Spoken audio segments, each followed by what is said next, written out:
салому алейкум бинандагони гиромӣ. нашри навбати барномаи иттилоъоти ахбору аз телевизиони Тоҷикистон мустақиман манзури шумо менамоям. Дар студия Наргиз Шарифзода. рӯзҳои 23-24 май асосгузори сулҳу ваҳдати миллӣ, пешвои миллат, президенти ҷумҳурии Тоҷикистон муҳтарам Эмомалӣ Раҳмон бо сафари корӣ дар ноҳияи Данғара қарор доштанд. дар доираи ин сафар президенти ҷумҳурии Тоҷикистон муҳтарам Эмомалӣ Раҳмон дар баробари ифтитоҳи якчанд иншооти таъиноти гуногун, ҳамчунин бо роҳбарону фаъолон ва сокинони вилояти Хатлон мулоқот намуданд. гузориши ҳамкорони мо. 24 май дар идомаи сафари корӣ дар ноҳияи Данғара, асосгузори сулҳу ваҳдати миллӣ, пешвои миллат, президенти ҷумҳурии Тоҷикистон муҳтарам Эмомалӣ Раҳмон бо роҳбарону фаъолон ва сокинони вилояти Хатлон мулоқот карданд. президенти мамлакат муҳтарам Эмомалӣ Раҳмон масъалаҳои рушди иқтисодиву иҷтимоии шаҳру ноҳияҳои вилояти Хатлон, аз ҷумла вазъи соҳаи кишоварзиро ҳамаҷониба баррасӣ намуда, ба роҳбарону масъулон доир ба ҳалли мушкилоти мавҷуда ва бартараф кардани камбудиҳо вазифаҳои мушаххас доданд.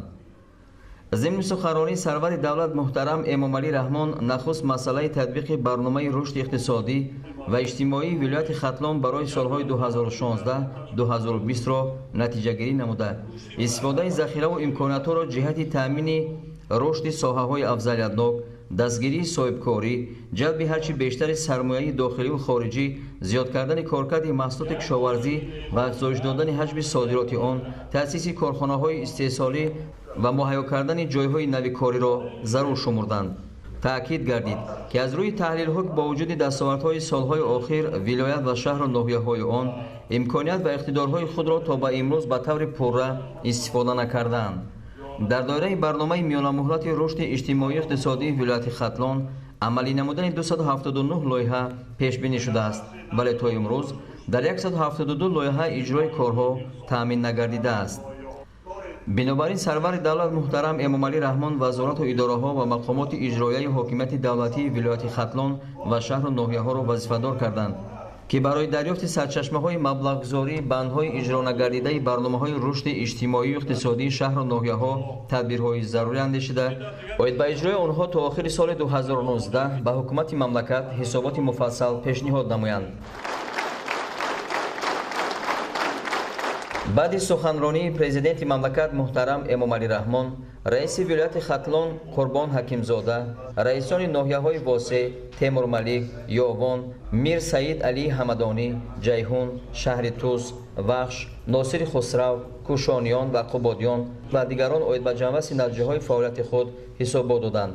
президенти мамлакат муҳтарам Эмомалӣ Раҳмон оид ба вазъи иҷрои босифати нақшаи даромади буҷет дар шаҳру ноҳияҳои вилоят, бунёди корхонаҳои саноатӣ, ҷалби сармояи мустақим, воридоти технологияи муосир, рушди раванди саноатикунонии мамлакат, коркарди маҳсулоти кишоварзӣ, вусъати корҳои саҳроӣ, ҷамъоварии беталафи ҳосил, истифодаи самараноки замин, афзоиши содироти маҳсулоти кишоварзӣ ба хориҷи мамлакат, рушди корҳои ободониву бунёдкорӣ ва ташаббускорӣ барои истиқболи сазовори 30-солагии истиқлолияти давлатии ҷумҳурии Тоҷикистон дар шаҳру ноҳияҳои вилоят, беҳдошти вазъи соҳаҳои иҷтимоӣ ва дигар масъалаҳои муҳими ҳаёти иқтисодиву иҷтимоии кишвар андешаронӣ карда, ба роҳбарияти мақомоти иҷроияи ҳокимияти давлатии вилояти Хатлон ва шаҳру ноҳияҳои он барои ислоҳи камбудиҳои ҷойдошта, риояи қонунҳои амалкунанда, пешгирии қонунвайронкуниҳо, дасти мадад дароз кардан ба ниёзмандон дастуру супоришҳо доданд.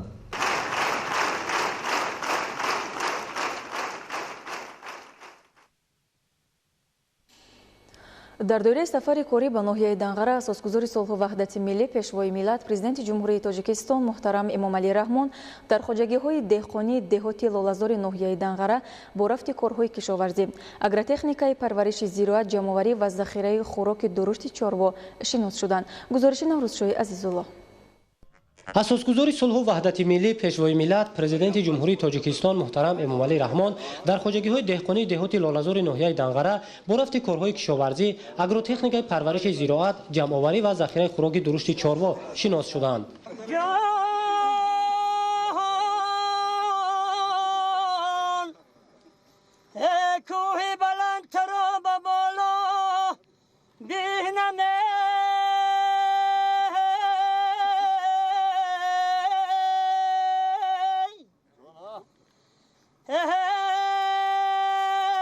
مهتاب را شهلای دریا بینمه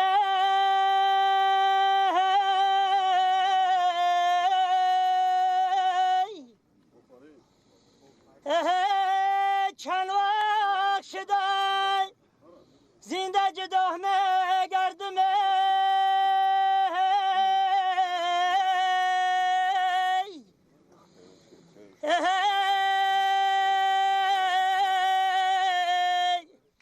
یک بار دیگر روی رفیقان بینمه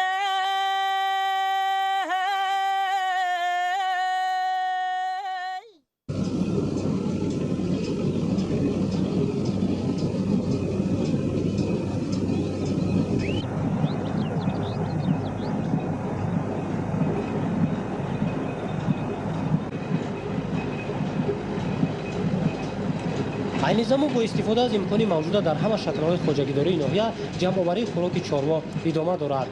در موسم امسال چارواداران ناحیه دنقره عزم دارند زیاده از 100,000 تن خوراک درشت چاروا جمع‌آوری نمایند.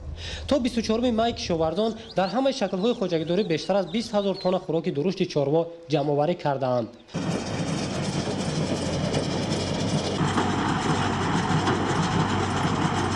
با در نظر داشت فراوانی خوراک چاروا پیشوای ملت محترم امامعلی رحمان خوجگیدانان را برای ذخیره 2 ساله آن وظیفه‌دار نمودند. کشاورزان ناحیه دنقره دوام سالهای زیاد است که در سمت جمع‌آوری خوراک و پرورش چاروا تجربه غنی دارند و در قانع‌سازی طلبات بازار استعمالی با گوشت و شیر نقش مهم می‌گذارند. دنقره یکی از کلانترین ناحیه‌های اگراری ولایت ختلان محسوب می‌یابد. سال گذشته چارواداران ناحیه نقشه جمع‌آوری خوراک درشت چاروا را 105% اجرا نموده بودند.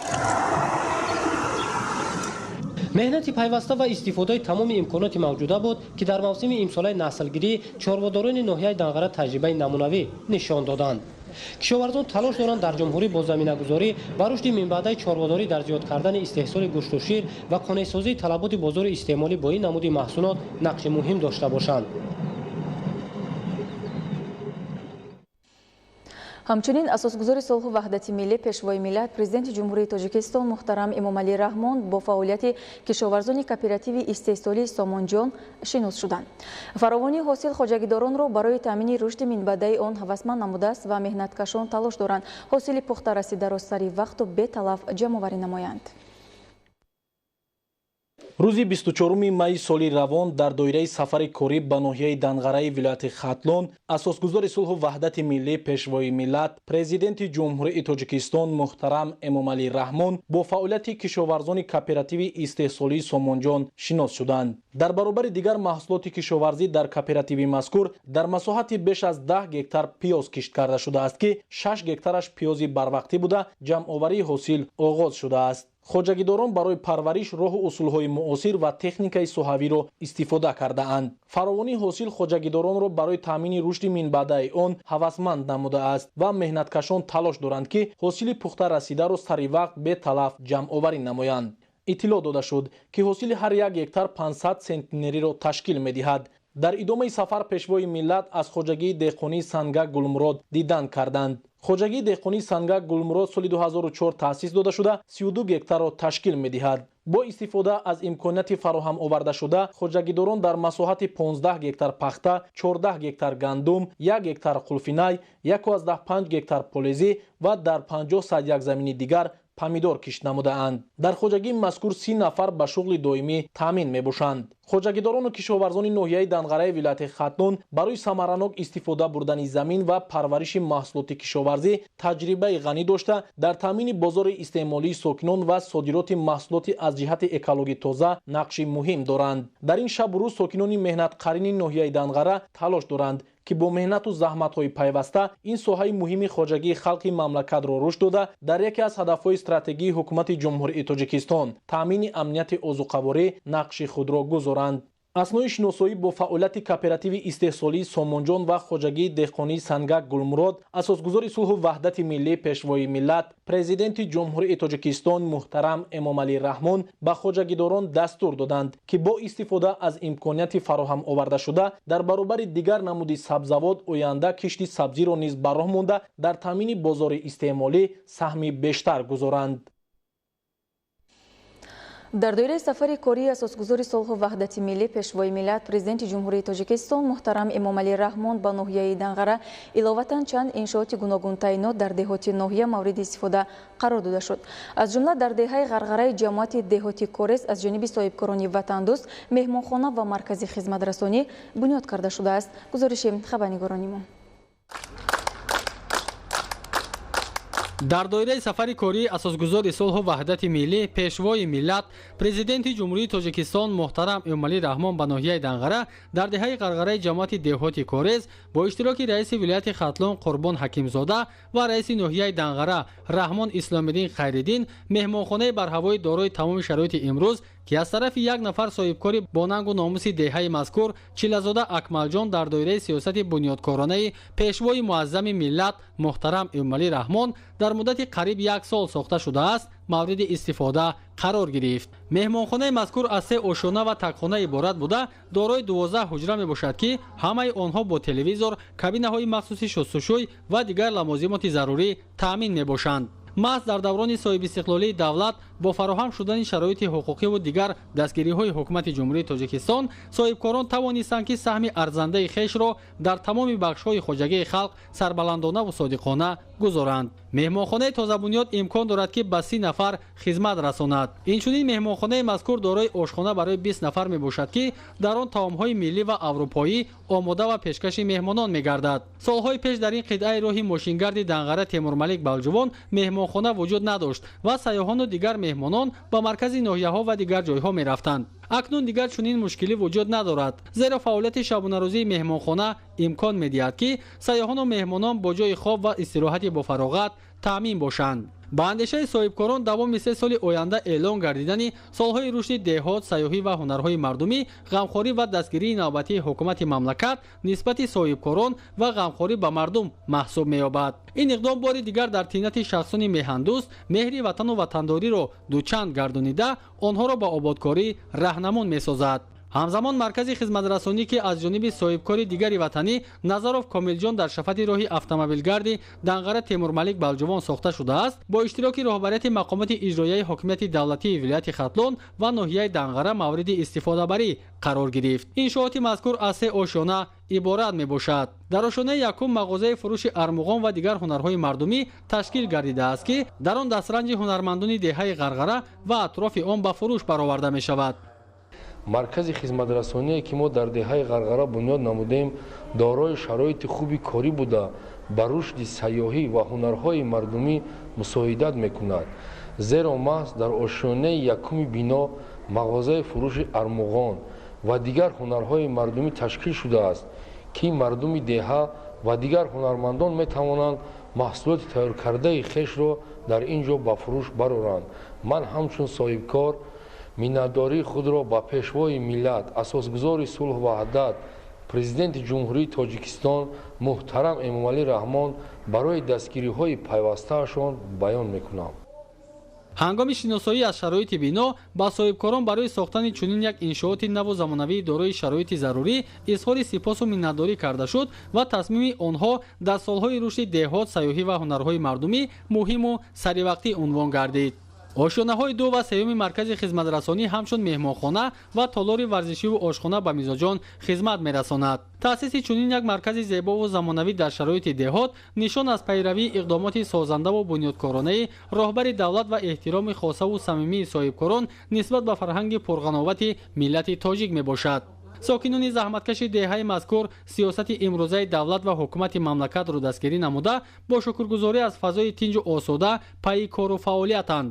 акнун онҳо бо истифода аз ин марказ дилхоҳ маҳсулоти дасти хешро ба фурӯш бароварда дар ҳифз ва муаррифии ҳарчи бештари расму оинҳои миллати тоҷик саҳми босазои хешро мегузоранд. идомаи ахбор. дар кумитаи андози назди ҳукумати ҷумҳурии тоҷикистон бо иштироки коршиносону мутахассисони соҳа аз ҷумҳурии тоҷикистон ва ҷумҳурии мардумии чин таҳти унвони низоми андозбандии ҷумҳурии тоҷикистон мушкилӣ ва проблемаҳои ҷойдошта вобаста ба масъалаҳои андозбандӣ дар фаъолияти субъектҳое ки бо сармояи ҷониби ҷумҳурии мардумии чин таъсис ёфтанд машварат баргузор гардид. гузориши хабарнигорони мо. имрӯз дар толори маҷлисгоҳи нозироти андозпорандагони калони Комитаи андози назди ҳукумати Ҷумҳурии Тоҷикистон дар мавзӯи низоми андозбандии Ҷумҳурии Тоҷикистон мушкилӣ ва проблемаҳои ҷойдошта вобаста ба масъалаҳои андозбандӣ дар фаъолияти субъектҳое ки бо сармояи ҷониби Ҷумҳурии Халқии Хитой таъсис ёфтанд семинар-машварати корӣ баргузор гардид. Дар кори семинар-машварат намояндагон аз Сафорати Ҷумҳурии Мардумии Чин дар Ҷумҳурии Тоҷикистон, Дафтари иқтисодии тиҷоратии Сафорати Ҷумҳурии Мардумии Чин дар Ҷумҳурии Тоҷикистон, роҳбарон ва сармуҳосибони корхонаҳои ҷониби Хитой ва намояндагони як қатор вазорату идораҳои давлатӣ иштирок намуданд. дар ҷараёни машварат аз ҷониби намояндагони Кумитаи андоз вобаста ба масъалаҳои зерин аз ҷумла доир ба дуруст ба роҳ мондани пешбурди ҳисоботҳои андозӣ ва муҳосибӣ тибқи қонунгузории амалкунанда дар амал пурра ва дуруст риоя намудани талаботи санадҳои меъёрии ҳуқуқии соҳаи андоз ва забони давлатӣ, баррасии мушкилӣ ва проблемаҳои ҷойдошта вобаста ба масъалаҳои алоқаманд ба андозбандӣ, маъмурикунонии андозҳо ва сиёсати андоз дар фаъолияти корхонаву ташкилотҳое ки бо сармояи шахсони Ҷумҳурии Халқии Хитой таъсис дода шудаанд, гузоришҳо пешниҳод карда шуд. اساساً در کار جلسه بیوسته طبقی معروضه های آماده کرده شده دقت بیشتر به آموزش قانونگذاری انداز جمهوری تاجیکستان، از آن جمله ترتیب درست و پرداخت نمودن مبلغ اندازها، درست برای ماندن پیشبرد فعالیت محاسبی و اینچنین بررسی کمبودی و مشکلی های جای داشته در فعالیت اندازپارندگان که باعث در آینده به میان آمدن بحث و همه گونه نافهمی ها بین اندازپارندگان و کارمندان مقامات انداز می‌گردد صورت گیرید. таваҷҷӯҳи иштирокчиёни семинар-машварат ба низоми андозбандии Ҷумҳурии Тоҷикистон дуруст ба роҳ мондани пешбурди ҳисоботҳои андозӣ ва муҳосибӣ тибқи қонунгузории амалкунанда, хизматрасониҳои электронии мақомоти андоз ва проблемаҳои ҷойдошта вобаста ба масъалаҳои алоқаманд ба андозбандӣ ҷалб карда шуд. дар баробари ин даъватшудагон доир ба масъалаҳои баррасишаванда фикру ақида ва саволҳои худро пешниҳод намуда аз намояндагони Кумитаи андоз посухҳои қаноатмандкунанда гирифтанд. барномаи ахборро идома медиҳем. Барои амалӣ намудани сиёсати давлати ҷавонон ҳукумати Ҷумҳурии Тоҷикистон нақшаву барномаҳои зиёдеро татбиқ карда барои ҷавонони лаёқатманду соҳиби истеъдод ҷиҳати омӯзиши илму дониш ва интихоби касбу ҳунарҳои замонавӣ заминаи мусоид фароҳам овардааст. дар шаҳри Хорух бо иштироки ҷавонони фаъол бахшида ба рӯзи ҷавонон чорабинӣ баргузор гардид. дар ҷаҳони муосир рӯ овардан ба масъалаи ҷавонон ва истифода намудан аз имконотҳои зеҳниву ҷисмонии ин қишри ҷомеа яке аз адафҳои ноил гаштан ба инкишофи устувори давлат ва ҷомеаи демократӣ дониста мешавад.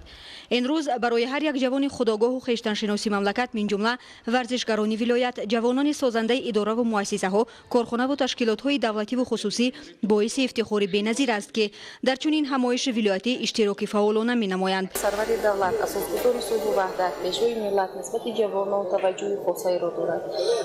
ин асосан таъсиси ҷойҳои корӣ аз ҳисоби ҷавонон, фаро гирифтани ҷавон духтарон ба таҳсил ва баланд бардоштани савияи дониши онҳо, таъсили ҷавонон дар хориҷи мамлакат ва таъсиси барномаи сиёсати ҷавонон ва эълон шудани рӯзи ҷавонон санаи 23 май рӯзи расман эълон шудани рӯзи ҷавонон шомили ин гуфтаҳо мебошад. таваҷҷӯҳи пешвои муаззами миллат муҳтарам Эмомалӣ Раҳмон баъди ба даст овардани истиқлолияти давлатӣ дар мамлакат қонун дар бораи сиёсати давлатии ҷавонон ба тавсиб расид ки барои инкишофи ҷавонон мусоидати фаъол намуд. яке аз масъалаҳои муҳиме ки пешвои муаззами миллат муҳтарам Эмомалӣ Раҳмон ба он таваҷҷӯҳи ҷиддӣ равона месозад, ин иштироки бевоситаи ҷавонон дар корҳои ҷамъиятиву роҳбарикунанда дониста мешавад. иштироки дастаҷамонаи варзишгарони мамлакат ва хусусан ҷавонону наврасони вилояти мухтори Кӯҳистони Бадахшон дар мусобиқаҳои сатҳи байналмилаливу ҷумҳуриявӣ шаҳодати ғамхории давлату ҳукумати Ҷумҳурии Тоҷикистон ба ин қишри созандаи ватан мебошад. мо ҷавонони вилояти мухтори Кӯҳистони Бадахшон миннатдории худро ба пешвои миллат барои дастгирии пайваста дар самти рушди ҷавонон ва рушди варзиш баён менамоем. мо варзишгарон кӯшиш ба харҷ медиҳем ки дар мусобиқаҳои сатҳи байналмилалӣ фаъолона иштирок карда парчами Ҷумҳурии Тоҷикистонро баланд бардорем. ҷамомади тантанавӣ бахшида ба рӯзи ҷавонони Тоҷикистон дар маркази маъмурии вилояти мухтори Кӯҳистони Бадахшон шаҳри Хорух дар фазои сулҳу суботи комили меҳан ҷараён гирифт. чорабини идона бо садо додани суруди миллии Ҷумҳурии Тоҷикистон оғоз гардид. сараввал роҳбарияти вилояти мухтори кӯҳистони Бадахшон Ёдгор Файзов кулли ҷавонони мамлакатро ба ифтихори рӯзи ҷавонон самимона муборакбод намуд.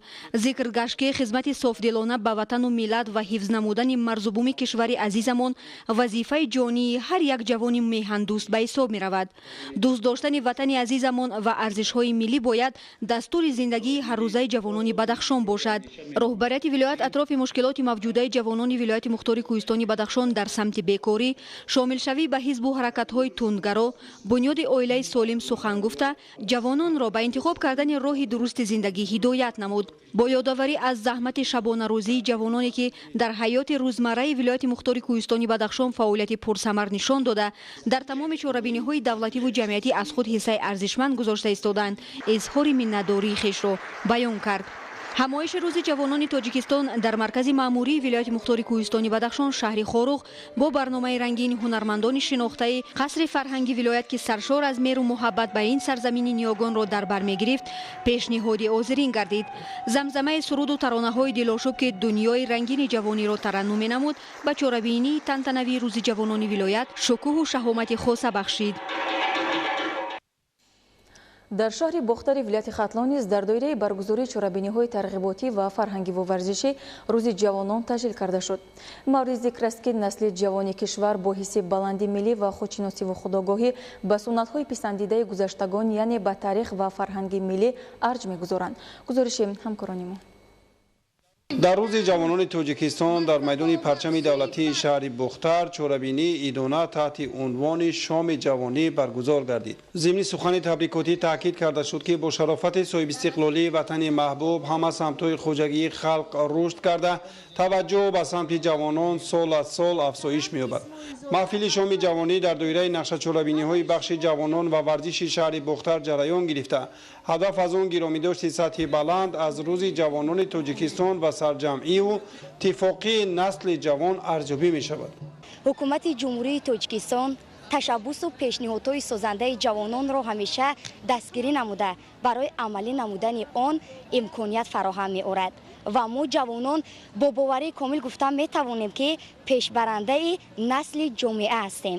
дар чорабинии фарҳангӣ садҳо нафар ҷавонони шаҳри Бухтар, муҳассилини муассисаҳои таълимӣ, донишҷӯён, варзишгарон ва меҳмонону сокинони шаҳр ширкат варзида аз пешрафти кору фаъолият саҳми устувори ҷавонон дар ободкориҳои ватани маҳбуб изҳори андеша карданд. гирандаи стипендияи президентӣ ҳастам. мо миннатдории худро ба пешвои миллат мерасонем. мо ҷавонон, бахусус ҷавонони даврони истиқлолият, ифтихор аз он дорем ки як давлати соҳибихтиёр ва як сарвари дилсӯзу ғамхор дорем ва хушбахт аз он ҳастем ки дар чунин фазои тинч умр ба сар мебарем. штавре ки пешвои миллат дар ҳар як суханронии худ мегӯяд, созандагиву ободкории давлату миллат дар дасти ҷавононанд ва ҷавонон ояндаи имрӯзу фардои миллатанд. мо ҷавонон бояд ба қадри ин суханони сарвари давлат бирасем. дар барномаи фарҳангии шоми ҷавонӣ таҳкими суботу оромии кишвар, нақши ҷавонон дар ҳифзи дастовардҳои миллӣ, арҷгузорӣ ба ваҳдату истиқлолияти давлатӣ, омӯзиши илму технологияи муосир аз ҷониби ҷавонон ва доимо зираку ҳушёр будани насли имрӯз хеле хуб таҷассум карда шуд. дар барномаи фарҳангии шоми ҷавонӣ таҳкими суботу оромии кишвар, нақши ҷавонон дар ҳифзи дастовардҳои миллӣ, арҷгузорӣ ба ваҳдату истиқлолияти давлатӣ, омӯзиши илму технологияи муосир аз ҷониби ҷавонон ва доимо зираку ҳушёр будани насли имрӯз хеле хуб таҷассум карда шуд. шӯъбаи фарҳанги шаҳри Бухтар бо пешниҳоди барномаи рангини мусиқӣ хотири ширкаткунандагони базми шоми ҷавониро бо суруду таронаҳои ватанпарварона болида гардониданд. таваҷҷӯҳ ба самти ҷавонон ва фазосозии муносиб барои кору эҷод ва зиндагии онҳо аз солҳои аввали соҳибистиқлолӣ дар маркази таваҷҷӯҳи ҳукумати ҷумҳурии Тоҷикистон қарор гирифт. зимни як суҳбати мизи мудаввар ки дар кумитаи иҷроияи ҳизби халқии демократии Тоҷикистон дар вилояти Хатлон баргузор гардид, масъалаҳои марбут ба самти рӯзгори ҷавонон ва таваҷҷӯҳи хоси пешвои миллат ба созандагони фардои ватан мавриди назари ҷиддӣ қарор гирифт. аз соли 2011 ин ҷониб ташкилоти ҷамъиятии ҷавонон созандагони ватан ташкил ёфт ки ҷиҳати тарғибу ташвиқи афкори ватанпарваронаи ҷавонон нақши устувор мегузорад. ҳар як ҷавони моро мебояд ки дар амалӣ сохтани он нияту ҳадафҳои неки ҳукумати ҷумҳурии тоҷикистон саҳми бориз гузорад ва ба ҳар як иғвову дасисаҳои гурӯҳҳои манфиаҷӯ посухи дақиқ гардонад ва ҳамеша ватани худро, миллати худро дӯст дорад ва бо сидқу бо меҳру бо вафо ба миллат ва ватан хизмат намояд. дар ҷамъомад қариб 100 нафар ҷавонони фаъол аз тамоми шаҳру ноҳияҳои вилояти хатлон аъзоёни ташкилоти ибтидоии ҳизби халқи демократии тоҷикистон ширкат варзида аз дастовардҳои замони соҳибистиқлолӣ ва афзудани мақому мартабаи ҷавонони тоҷикистон изҳори андеша карданд. Кумитаи иҷроияи ҳизби халқи демократии тоҷикистон дар вилояти хатлон ба ҷавонони фаъолу пешқадам ва гирандагони стипендияҳои президентӣ ҳамзамон стипендияҳои ҳизби халқи демократии тоҷикистонро тақдим намуданд. мо ҷавонон саодатмандем ки пешвои муаззами миллат муҳтарам Эмомалӣ Раҳмон ба масъалаҳои илмомӯзӣ ба кор таъмин намуданд ва иштироки бевоситаи мо дар ҷараёни пешбурди корҳои давлатию ҷамъиятӣ афзалият дода ҳама ташаббусҳои неки моро дастгирӣ менамоянд. дар доираи нақшачорабиниҳои ҳизбӣ аз ҷониби Кумитаи иҷроияи ҳизби халқи демократии тоҷикистон дар шаҳри Бухтар ба якчанд нафар ҷавонони маъюб кӯмакҳои молиявӣ ва сипосномаҳои ҳизби халқи демократии тоҷикистон тақдим карда шуд. дар шаҳри Бухтар низ намоядагони мақомоти иҷроия, роҳбарони ташкилоту идораҳои шаҳрӣ дар рӯзи ҷавонон бо насли созандаву бунёдкор вохӯрӣ баргузор карда рушди ҳаёти ҷавононро дар даврони соҳибистиқлолӣ бо назардошти ҳама дастовардҳо мавриди баррасӣ қарор доданд. тавре таъкид карда шуд 70% аҳолии шаҳри Бухтарро ҷавонон ташкил медиҳанд.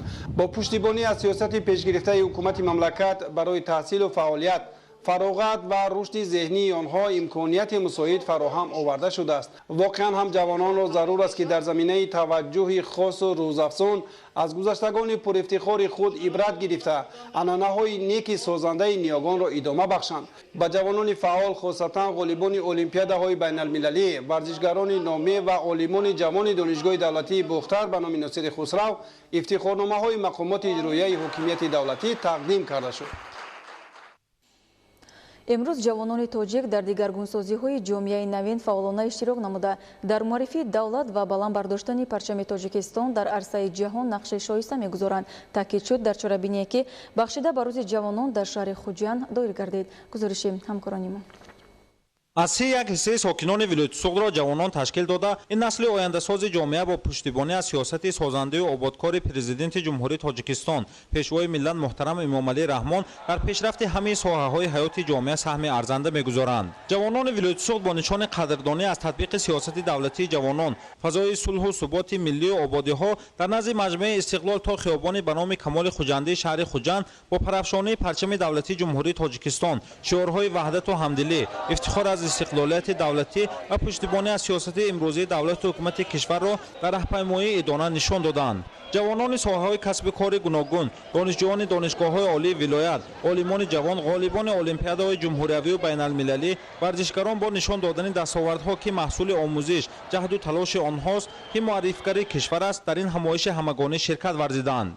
به حیات تطبیق شدن سیاست دولتی جوانان است که نقش و موقع جوانان این قوه بزرگ و سازنده جامعه در دوره صاحب استقلالی کامل تاجیکستان مقام شایسته و سزاوار پیدا کرد. مکان اساسی جمع آمد ادانه روز جوانان تاجیکستان صحن تئاتر به نام کمال خوجندی شهر خوجند انتخاب گردیده در این چهاربینی هزارها نفر ساکنان، جوانان، کارمندان تشکیلات اداره ها با روحیه بالیده شرکت ورزیدند. در چهاربینی رئیس ولایت سوغد کل جوانان ولایت را از نام پرزیدنت جمهوری تاجیکستان پیشوای ملت محترم امامعلی رحمان شادباش گفته تاکید داشت که جوانان ولایت سوغد با درک عمیق مسئولیت برای آینده کشور در عملی گردیدن وظیفه‌های معین شده بهر رشد و انکشاف مملکت سهم خود را افزون می‌نمایند و قید گردید که باعث روح‌بلندی جوانان ولایت سوغد است که امروز برای مملکت مرحله بنیادکاری، انکشاف، پیشرفت اقتصادیات و استحصالات فراهم آمده است و در آن سهم جوانان ارزنده میباشد. از جمله دوام یک سال اخیر در دایره آمادگی‌ها به جشن 30 سالگی استقلالیت دولتی جمهوری تاجیکستان در ولایت سوغد زیاده از 2000 انشاءات ساحه‌های گوناگون،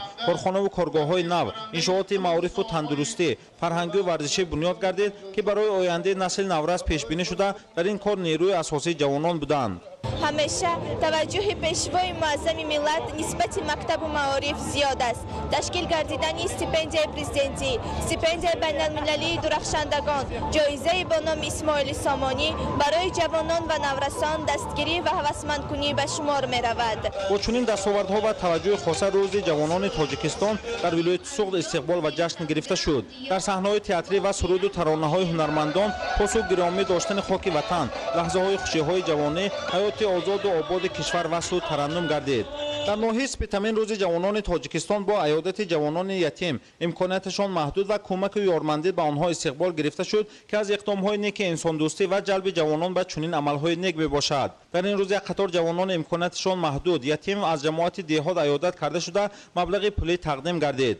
همزمان در مرکز ناحیه سپتامین شهرک نوکر جوانان کارمندان ساحه‌های معارف و فرهنگ، ورزش و تندرستی، کارخانه‌های استحصالی، کشاورزی در خیابان اساسی با برگزاری راهپیمایی ادانه نشان دادن دستاوردها روز جوانان را استقبال گرفتند. در شادباشی جوانان راهبریت ناحیه ذکر داشت که امروز فعالیت زینه‌های مقامات دولتی محلی، مقامات راهبری کارخانه و مؤسسه‌ها، رشد صاحبکاری، رابطه با شریکان همکار خارجی، بازیافت‌های ایجادی و فعالیت جمعیتی را خلاص یگان جبهه حیات را به اشتراک جوانان نمی‌توان تصور کرد. در این روز با مقصد قدردانی یک قطار جوانان فعال با تحفه و افتخارنامه‌ها سرفراز گردانیده شدند. در تنتنه‌های عید روز جوانان تاجیکستان در ناحیه سپتامین نمایندگان جوانان با روحیه بلند نقش و موقع خویش را تجسم نمودند. در همه شهر و ناحیه‌های ولایت سوغد و افتخار روز جوانان تاجیکستان تنتنه‌های پرشکوه، محفل‌های پرمحتوا و نمایش‌های عمومی برگزار گردید و جوانان ولایت سوغد عزم قوی دارند با مهنت سازنده در رشد و انکشاف آبادی و خرمی تاجیکستان سهم خود را افزون نمایند. محمود احمدزاده، دلشاد یوسفی، ولایت سوغد برای برنامه اخبار. در دایره رسای تجلیل از جشن جوانی با ابتکار مقامات محلی حکومت دولتی ناحیه ظفرآباد و بخش جوانان امروز شام جوانی برگزار گردید. مورد ذکر است که در ناحیه زیاده از 73000 نفر ساکنان استقامت داشته 32900 نفرشان را جوانان تشکیل می‌دهند. جوانان سربلند با افتخار از وطن آزاد و سرور خردمند دولت نخست در راهپیمایی جشن شرکت ورزیدند. در صف پیش راهپیمایی گیرندگان استیپندی‌های پرزیدنت جمهوری تاجیکستان، رئیسان ولایت سوغد و ناحیه ظفرآباد، بخش ظفرآبادی حزب خلق دموکراتیک تاجیکستان، جوانان قوی اراده ورزشگران چالاک دارنده‌های مدال‌ها از سبقت‌های بین‌المللی و جمهوریوی شاد و خرسند از سیاسی پیشگرفته داخلی و خارجی راهبری عالی تاجیکستان صاحب استقلال با افتخار و سربلندی قدم می‌زدند. در این چهاربینی نمایندگان همین سمت‌های اقتصادی اجتماعی، طبیبان و آموزگاران، محصلین مؤسسه‌های تحصیلات میانه عمومی، کالج‌های پلی‌تکنیکی و آموزگاری، لیسه‌ها و افسران آینده شجاع با شادی نشاط شرکت ورزیدند. من میداداری صمیمی خویش را به اساسگذار صلح و وحدت ملی، پیشوای ملت، پرزیدنت جمهوری تاجیکستان محترم امامعلی رحمان و اینچنین مقامات اجرایی حکومت دولتی ناحیه ظفرآباد رساندنی هستند. هر یک ما جواباً به غمخوری‌های اساسگذار صلح و وحدت ملی، پیشوای ملت، پرزیدنت جمهوری تاجیکستان جواباً باید خوب خوانیم و همیشه پیروی پیشوای ملت داشتیم. در این همایش ذکر گردید که جوانان تاجیکستان امروز تحت غمخوری سرپرستی راهبری عالی مملکت قرار داشته برایشان همه شرایط و امکانات‌های فراخ مهیا کرده شده است. در ادامه به گروه کلان جوانان سازنده سرسپرده دولت و ملت اداره‌های پرزیدنت جمهوری تاجیکستان، رئیسان ولایت سوغد و ناحیه ظفرآباد، دیپلم و افتخارنامه‌ها و تحفه‌های ارزشمند مقامات اجرایی حاکمیت دولتی ولایت سوغد و ناحیه ارزانی داشته شد. خاطر بالادی جوانان خوشبخت ناحیه ظفرآباد را برنامه رنگین کنسرتی بخش فرهنگ ناحیه شاد و خرم گردانید. در جریان تجلیل از ماه جوانان با ابتکار مقامات اجرایی حاکمیت دولتی ناحیه شهرستان گروه کلان جوانان بیمار و معیوب عیادت کرده محصولات خوراک و پوشاک و داروواری تقدیم کرده شد. ادامه چهاربینی‌های جشنی در قصر تازه بنیاد فرهنگ که به استقبال سنه فرخنده 30 سالگی استقلالیت دولتی جمهوری تاجیکستان مورد استفاده قرار گرفته است و با خود پیوست. ذکر گردید که جوانان نیروی توانای سازنده و پیشبرنده همه ساحه‌های اقتصادیات و اجتماعیات محسوب یافته در رشد تاجیکستان بیشتاسا سهمی مناسب دارند. جوانان امروزه ناحیه شهرستان پیروان پیشوای ملت، سازنده تشکیلاتچی، اختراعکار و نوآور و حقیقتگوی حقیقتجوی بوده تروریسم و اکستریمیسم و عملهای کروپسیونی قلابی را محکوم می‌سازند. در ناحیه برای نورسان جوانان که زیاد از 50% ساکنان را تشکیل می‌دهند همه شرایط و امکانات‌ها از قبیل مؤسسه‌های زمانوی تعلیمی و تربیوی، ورزشگاه و تالارهای ورزشی و دیگر مؤسسه‌های استراحتی و خدمت‌رسانی مهیاست. جوانان ناحیه در مسابقه‌های ورزشی ولایتی و جمهوریوی و بین‌المللی شرکت ورزیده سزاوار مدال‌ها و جایزه‌ها می‌گردند. با به حسابگیری رشد انکشاف فعالیت بسیار جبهه جوانان дар ҳамоиши мутамтан ба як ида хонандагони фаъоли муассисаҳои таҳсилоти миёнаи умумӣ ва ҷавонони ватандӯсту хештаншинос шаҳодатномаҳои стипендияҳои президенти ҷумҳурии тоҷикистон, раисони вилояти суғду ноҳияи шаҳристон, ифтихорномаҳои мақомоти иҷроии ҳокимияти давлатии вилоят ва ноҳия тақдим карда шуд. мазбути бобозода барои барномаи ахбор. дар чорабиниҳое ки дар ноҳияҳои рашт, нуробод ва рӯдакӣ баргузор гардиданд, бо ёдоварӣ аз дастгириҳои ҳамаҷонибаи давлату ҳукумати мамлакат нисбат ба ҷавонон таъкид шуд ки ҳар тадбире ки дар мамлакат амалӣ карда мешавад пеш аз ҳама барои беҳбудии ҳаёти ҷавонон ва ояндаи неки тоҷикистон нигаронида шудааст. хабарнигорони мо гузориш омода намуданд. дар оғози чорабинӣ бахшида ба рӯзи ҷавонони тоҷикистон дар маркази шаҳраки ғарби ноҳияи рашт роҳпаймоии ҷавонон баргузор гардид. дар ин роҳпаймоӣ садҳо нафар ҷавонони касбу кори гуногун ва донишҷӯён дар даст шиору овезаҳо бо ҳисси баланди ватандӯстӣ қадам гузошта садоқати худро аз сиёсати хиратмандонаи роҳбарияти олии кишварамон нишон медоданд. баъдан дар майдони марказии шаҳраки ғам бахшида ба рӯзи ҷавонони тоҷикистон чорабинии тантанавӣ бо ширкати намояндагони мақомоти маҳаллӣ, ташкилоту идора ва донишҷӯёни донишкадаи омӯзгории тоҷикистон дар ноҳияи рашт, коллеҷи тиббӣ, омӯзгорӣ, касбомӯзӣ ва хонандагони муассисаҳои таълимӣ доир гардид. дар баромади масъулини мақомоти маҳаллӣ қайд гардид ки мо ба ҷавонони зодаи даврони соҳибистиқлолии кишвари азизамон эътимоди комил дорем ва дастгирии онҳоро аз сиёсати пешгирифтаи ҳукумати ҷумҳурӣ қадрдонӣ намуда нақши арзишмандашонро дар пешрафти ҳаёти иҷтимоиву иқтисодии кишварамон пурра эҳсос менамоем. аз инрӯ ҷавонон бояд аз ҳама қишраҳои ҷомеа дида бештар фаъол бошанд, ташаббусҳои созанда пешниҳод намоянд, дастовардҳои истиқлолиятро ҳифз кунанд ва дар ҳаёти сиёсиву иҷтимоии тоҷикистони азиз бо дасту дили гарм ва нерӯи бунёдкорона ширкат варзида муҳофизони марзу буми кишварамон бошанд. дар чорабинӣ бахшида ба рӯзи ҷавонони тоҷикистон аз номи мақомоти маҳаллӣ ба як қатор ҷавонон ки дар олимпиада ва озмунҳои сатҳи ноҳиявӣ, минтақавӣ ва ҷумҳуриявӣ ширкат намуда сазовори ҷойҳои намоёнро соҳиб шуданд ифтихорнома супорида шуд. дар охир ҳунармандон бо барномаи рангини худ хотири аҳли чорабиниро шод намуданд. ҷавонон чун нерӯи созанда ва пешбарандаи кишвари азизамон ба шумор рафта ҳамасола рӯзи ҷавонон дар сатҳи баланди сиёсӣ ва ташкилӣ баргузор мегардад. ин аст ки дар партави ҳидоятҳои асосгузори сулҳу ваҳдати миллӣ пешвои миллат президенти ҷумҳурии тоҷикистон муҳтарам эмомалӣ раҳмон барои таҳсилу касбомӯзии ҷавонон тамоми шароитҳо фароҳам оварда шудааст то хонда соҳиби илму дониш шаванд ва дар оянда ба нафъи ватан хизмат намоянд. дар ноҳияи нуробод аз шумораи умумии аҳолӣ 28 000 нафари онро асосан ҷавонон ташкил медиҳад ки бештари онҳо дар соҳаи маорифу тандурустӣ, кишоварзӣ инчунин дигар соҳаҳои хоҷагии халқ кор карда дар пешрафти иҷтимоиву иқтисодӣ саҳми босазои худро мегузоранд. ҳар сол дар раванди барномаи омодакунии кадрҳои соҳибмаълумоту дорои касбҳои зарурӣ вобаста ба талаботи бозори меҳнат садҳо нафар ҷавонон ва мактабҳои олӣ қабул гардида дар баробари ин саҳми коллеҷи касбомӯзӣ ва тиббӣ дар тарбияи мутахассисони ҷавон назаррас мебошад, зеро ҳамасола 320 нафар бо ихтисоси гуногун ин макони ҳунарро хатм карда соҳиби касб мешаванд.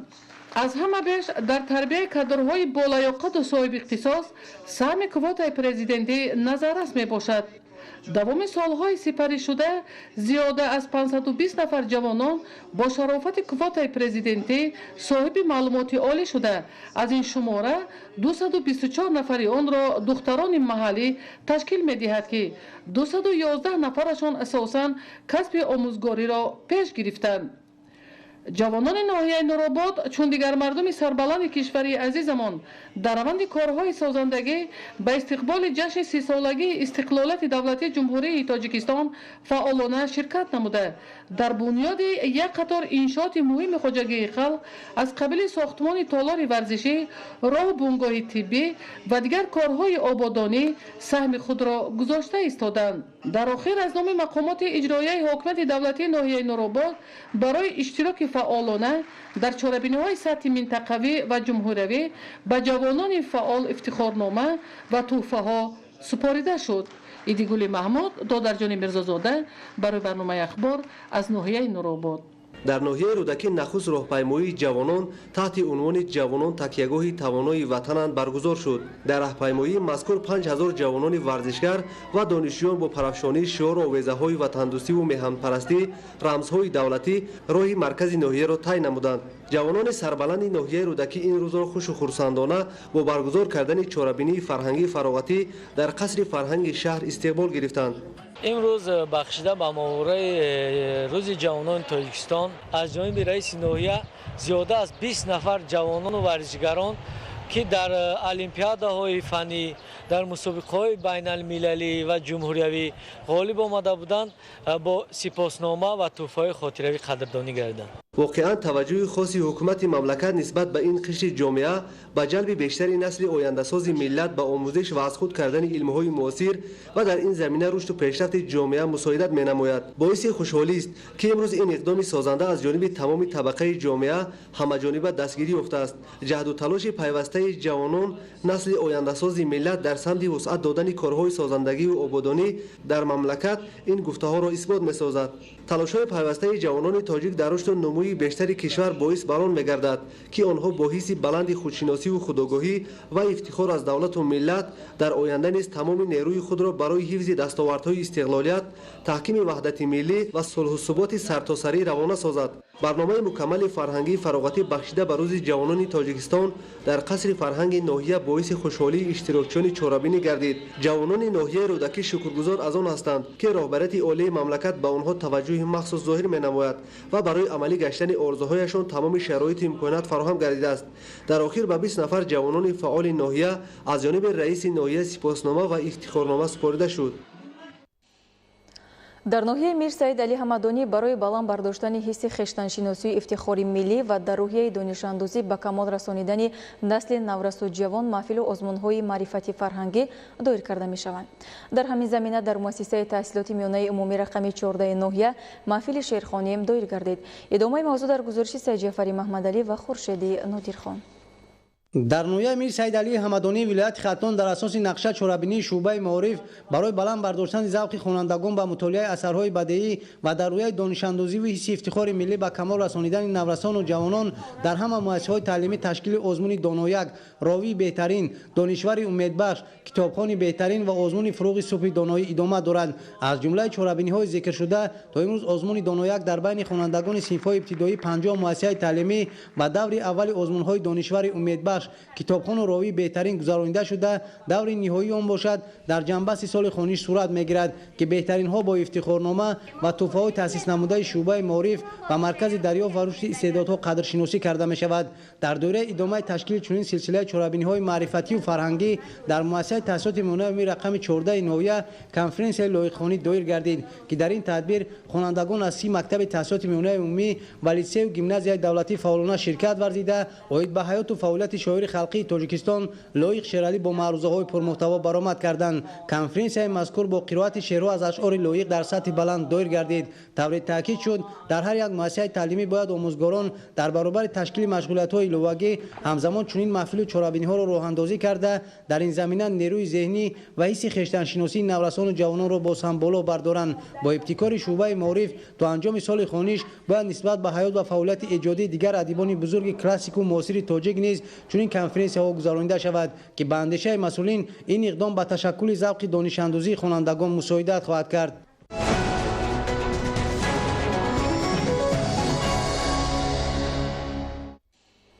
بینندگان گرامی در همه جا برنامه اطلاعاتی اخبار به انجام می‌رسد. خیر سلامت باشید.